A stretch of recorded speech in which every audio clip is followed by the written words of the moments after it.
આજે જે ભરૂચ લોકસભાના સાંસદ માન્ય મનસુખભાઈ દ્વારા જે આમ આદમી પાર્ટીના નેતાઓ પર જે આક્ષેપબાજી કરવામાં આવી છે કે 2.5 લાખ રૂપિયા અધિકારી અને કોન્ટ્રાક્ટરો પછી હોળીના નામે માંગવામાં આવે છે, ત્યારે હું મનસુખભાઈને કહેવા માંગુ છું, છેલ્લા 5 થી 6 મહિના હું પોતે નર્મદા જિલ્લામાં પ્રવેશી નથી શક્યો. હું જેલમાં હતો. જેલમાંથી છૂટ્યા બાદ પણ મને પ્રવેશબંધીની શરત આપવામાં આવી છે અને ભરૂચ જિલ્લામાં હું રહી નથી શકતો. ત્યારે કોઈ પણ અધિકારીને અમે મળ્યા નથી કે કોઈ અધિકારી કે કોન્ટ્રાક્ટ સાથે અમારી ટેલિફોનિક વાત પણ નથી થઈ. ત્યારે મનસુખભાઈ જે રીતના ભૂતકાળમાં એલસીબીના પીઆઈ સોલિયામાંથી 35 લાખ રૂપિયા દારૂનો હપ્તો લે છે, એમના જિલ્લાના પ્રમુખ ઘનશ્યામભાઈ ધારીખેડા સુગર પર બેસીને જલારામ એન્ટરપ્રાઇઝ પરથી 50 લાખ રૂપિયા કમલમ બનાવવા માટે લીધા હતા. એમના જ મહામંત્રી નીલરાવ દ્વારા કમલમ માટે 80 લાખ રૂપિયા વાસ્મો પરથી લીધા હતા, જેવી નિવેદનબાજી પણ મનસુખભાઈએ ભૂતકાળમાં કરી છે. ત્યારે અમે મનસુખભાઈને કહેવા માંગીએ છીએ, હમણાં 4 દિવસ પહેલા તમારા પ્રદેશ પ્રમુખ CR પાટીલ દ્વારા નર્મદા ખાતે જે કમલમનું ઉદ્ઘાટન કર્યું, આ આલિશાન કમલમ બનાવવા માટે 12 થી 15 કરોડ રૂપિયા નર્મદા જિલ્લા સંગઠને ખર્ચો કર્યો છે એવું કહેવામાં આવ્યું. તો કયા ભાજપના નેતાઓએ આ કમલમ બનાવ્યું, ક્યાંથી પૈસા આવ્યા અને કોણે ફંડ આપ્યું, એ પણ મનસુખભાઈએ ખુલાસો કરવો જોઈએ. રહી વાત ભ્રષ્ટાચારની, તો મનસુખભાઈને હું કહેવા માંગુ છું, આવનાર દિવસમાં તમે જાહેર ડિબેટ રાખો. અમે ટ્રાઇબલ હોય, મનરેગા હોય, વાસ્મો હોય કે તાલુકા પંચાયત હોય કે તમારા બજેટમાં કોણે કેટલું કૌભાંડ કર્યું છે, કોણે ભ્રષ્ટાચાર કર્યું છે, તમામ પુરાવા સાથે અમે તમારી સાથે ડિબેટમાં બેસવા માંગીએ છીએ. રાષ્ટ્રીય કક્ષાએ ઇન્ડિયા એલાયન્સ ગઠબંધન થયું છે. કોંગ્રેસ અને આમ આદમીના ગઠબંધનના ભાગરૂપે મને ઉમેદવારી કરવાની આ વખતે તક મળી છે, ત્યારે હું તમને બધાને મળવા માટે આવ્યો છું.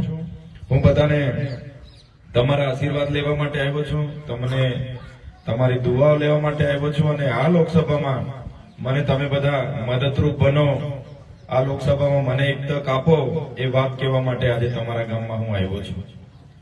જે રીતે આપણે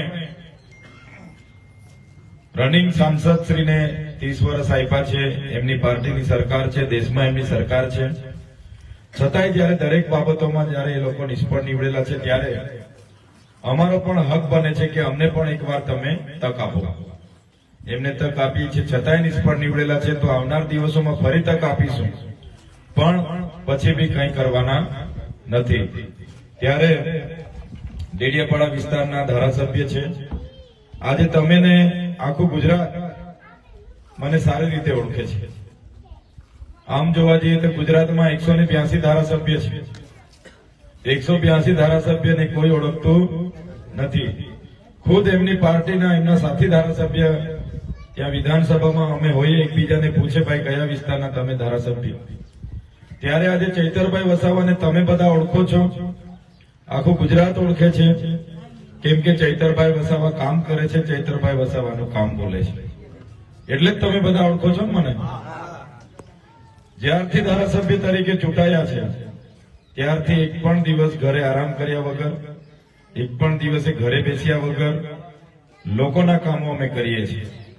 આમ આદમી પાર્ટીમાંથી ચૂંટાયેલા છે. ગઈ ચૂંટણીમાં 41 લાખ જેટલા મત અમને ગુજરાતમાંથી લોકોએ આશીર્વાદ રૂપે આપ્યા છે.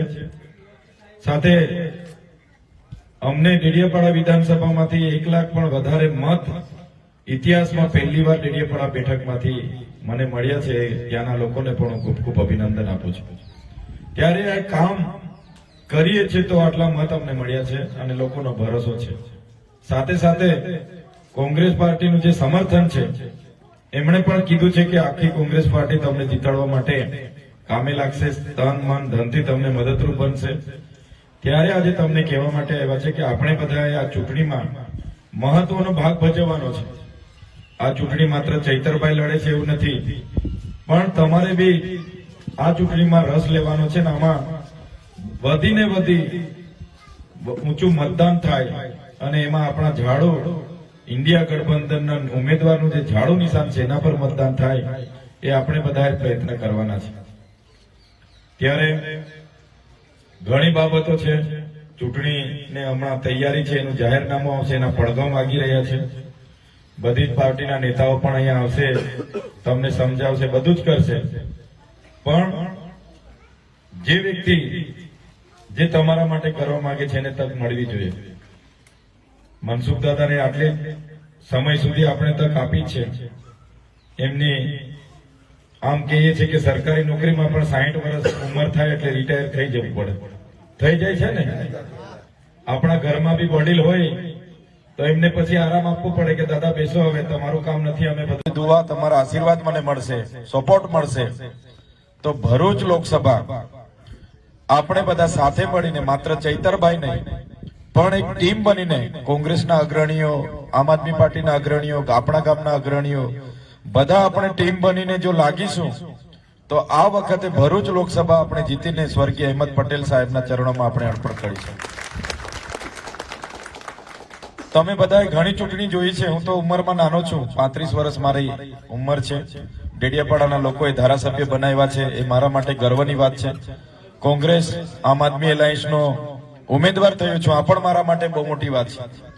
પણ તમે ચૂંટણીઓ જોઈ છે, તમને બધું જ ખબર છે. અત્યાર સુધીની જેટલી પણ લોકસભાની ચૂંટણીઓ થઈ છે, છેલ્લા 40 વર્ષથી આ લોકો એટલા માટે જીતી જાય છે કે કોંગ્રેસમાંથી સ્વાભાવિકપણે મુસ્લિમ સમાજના અગ્રણી લડતા હોય તો આ લોકોએ માત્ર ને માત્ર ધર્મના નામે રાજનીતિ કરી છે. કોંગ્રેસ, મુસ્લિમ, ભાજપ, હિન્દુ, એમ હિન્દુ મુસ્લિમ ભારત પાકિસ્તાન કરીને આદિવાસી સમાજ હોય, દલિત સમાજ હોય, રાઠોડ સમાજ હોય, રાજપૂત સમાજ હોય, બધાને ગેરમાર્ગે દોરીને આ ચૂંટણીઓ આ લોકો અત્યાર સુધી જીતતા આવ્યા છે. પણ અમે તમને વિશ્વાસ આપીએ છીએ, અમે આ વખતના ઉમેદવાર છે. ચોક્કસ બધા સમાજો આપણને સ્વીકારે છે, ત્યારે આ વખતે આ લોકોની ધર્મ પ્રમાણેની રાજનીતિ, એમની કૂટનીતિ આ વખતે ચાલવાની નથી. ખુલ્લા પડી ગયા છે આ લોકો, ખુલ્લા પડી ગયા, એમનો એજન્ડા ફેલ ગયો છે. ત્યારે આપણે બધાએ આ વખતે માત્ર ચૈતરભાઈ નહીં પણ તમે પણ ઉમેદવાર છો, એ રીતના આ ચૂંટણીમાં આપણે રસ લેવાનો છે. હું ધારાસભ્ય છું, મારે જ કેમ ચૂંટણી લડવાની, કેમ જીતવાની. પણ મિત્રો હું તમને કહેવા માંગુ છું, જે રીતના ગુજરાતમાં અને દેશમાં એમનો અહંકાર વધી રહ્યો છે, અમે તોડવા માંગીએ છીએ. તમે ખાલી અમને સપોર્ટ કરજો, અમે તોડી નાખીશું એ લોકોનો અહમ.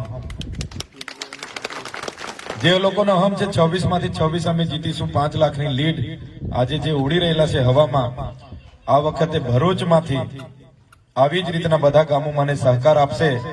આદિવાસી સમાજ એક થઈ ગયો છે આ વખતે. મનસુખભાઈ વસાવાને પણ સમય આપ્યો છે, છતાંય ત્યારે તમે બધા હાજર રહ્યા, અમારું સ્વાગત કર્યું.